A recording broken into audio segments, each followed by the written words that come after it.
ഈ ടീം മാനേജറൊക്കെ കറക്റ്റ് സമയത്തിനൊക്കെ വരുമായിരുന്നോ? ടീം മാനേജർ കറക്റ്റ് സമയത്തിന് വരാറില്ല. വല്ലപ്പോഴും. ഓഫീസ് വേറെ സ്ഥലത്താണ്. ആദ്യം ഓഫീസ് എൻ്റെ വീട്ടിലാണ്, പിന്നീട് ഓഫീസ് വേറെ സ്ഥലത്താക്കി. അപ്പോൾ ഓഫീസിൽ അങ്ങനെ ഇരിക്കുന്ന സമയത്ത് പിഷാരടി വന്നിരിക്കും. ഇല്ല, അവനല്ലേ ഏറ്റവും ആദ്യം വരുന്നത് ഇവിടെ. ബാക്കിയുള്ളവരൊക്കെ ബാക്കിയുള്ളവരൊക്കെ എത്തി, അവൻ മാത്രം എത്തിയിട്ടില്ല. അപ്പോൾ അവൻ ആദ്യം തന്നെ അവൻ മാത്രം എത്തിയിട്ടില്ല. അപ്പോൾ കുറച്ചു നേരം കഴിയുമ്പോൾ ഇവൻ ബുദ്ധിമാനാണല്ലോ.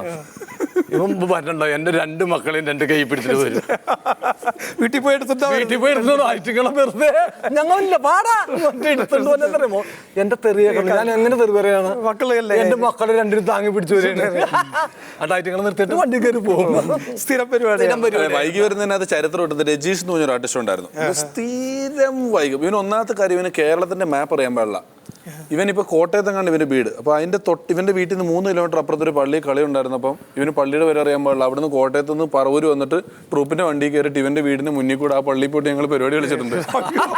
ഇവൻ ജനലിൽ കൂടെ നോക്കിയിട്ട് ഇതെന്റെ വീട്ടിലേക്ക് പോകുന്ന വഴിയാന്നൊക്കെ പറഞ്ഞു. ഇവന് സ്ഥലങ്ങൾ അറിയാൻ പാടില്ല, എവിടെയോ കളിയുന്നത്. അപ്പം നമ്മൾ കുഞ്ഞു സ്ഥലത്തിന്റെ പേര് കാരിക്കോട്, വെള്ളൂർ എന്നൊക്കെ ഇവൻ അറിയത്തില്ല. അങ്ങനെ വന്ന അപ്പോൾ ഓണത്തിന്റെ അന്ന് കോഴിക്കോടാണ് പരിപാടി.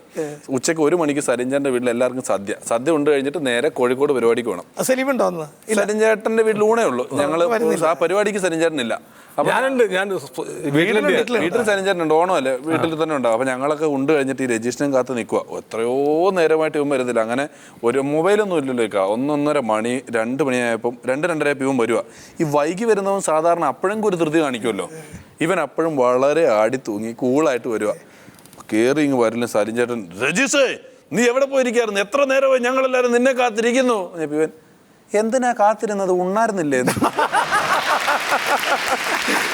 ഇവനെ മാനേജറാക്കിയതിൽ പല സീനിയേഴ്സിനും ഇഷ്ടക്കേടുണ്ട്. പക്ഷെ ഞാൻ ഇവനെ തന്നെയാണ് ആദ്യം കണ്ടുവച്ച്. ഇവനെ നമുക്ക് ഇഷ്ടമായതിൻ്റെ പേരിൽ ഇവൻ തന്നെ മാനേജറിന് അവൻ മതി. പലരും പറഞ്ഞാൽ അവൻ പോരാ, കാര്യപ്രാപ്തി ഇല്ല എന്നൊക്കെ പറഞ്ഞ് ഞാൻ പറഞ്ഞ അവൻ തന്നെ മതി.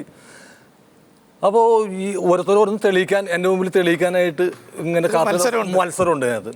അപ്പോൾ തിരുവനന്തപുരത്ത് നിന്ന് ഒരു 10-15 കിലോമീറ്റർ അപ്പുറത്തൊരു പരിപാടി, വണ്ടി പോയിക്കൊണ്ടിരിക്കുകയാണ്. അപ്പോൾ പിഷാരടിയാണ് ഫ്രണ്ടിലിരിക്കുന്നത്. മാനേജറുടെ സീറ്റ് അതാണ്, ഫ്രണ്ട് സീറ്റാണ് മാനേജറുടെ.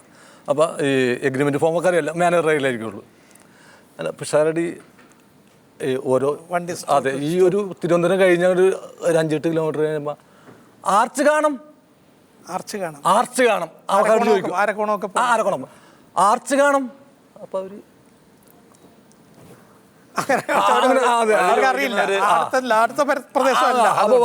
പോട്ടെ നോട്ട് ആർട്ടിസ്റ്റിലാണ്. ഇവിടുന്ന് തിരുവനന്തപുരത്ത് തന്നെ ഒരു 3-4 മണിക്കൂർ വേണമല്ലോ. അവരൊന്നും അവസ്ഥ എന്നിട്ട് സ്ഥലം ഈ ആർച്ച് കാണാൻ കണ്ടുപിടിക്കുന്നില്ല. ഇങ്ങനെ പോയി ഒരു 10-50 കിലോമീറ്ററായി, കന്യാകുമാരി എത്താറായി എന്ന് തോന്നുന്നു. അല്ലാന്ന് ഇതുണ്ട് ഒരു 15 കിലോമീറ്റർ. അങ്ങനെ നിർത്താൻ പറഞ്ഞു. ബാക്കി ആർട്ടിസ്റ്റുകളൊക്കെ ചൂടായി, നിർത്ത് നീ ആദ്യം എഗ്രിമെന്റ് ആണ് പറഞ്ഞു.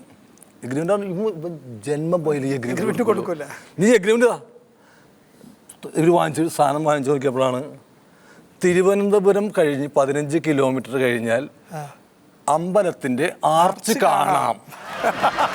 ഇവൻ വിചാരിച്ച് ആർച്ച് കാണാം, ആർച്ച് കാണും.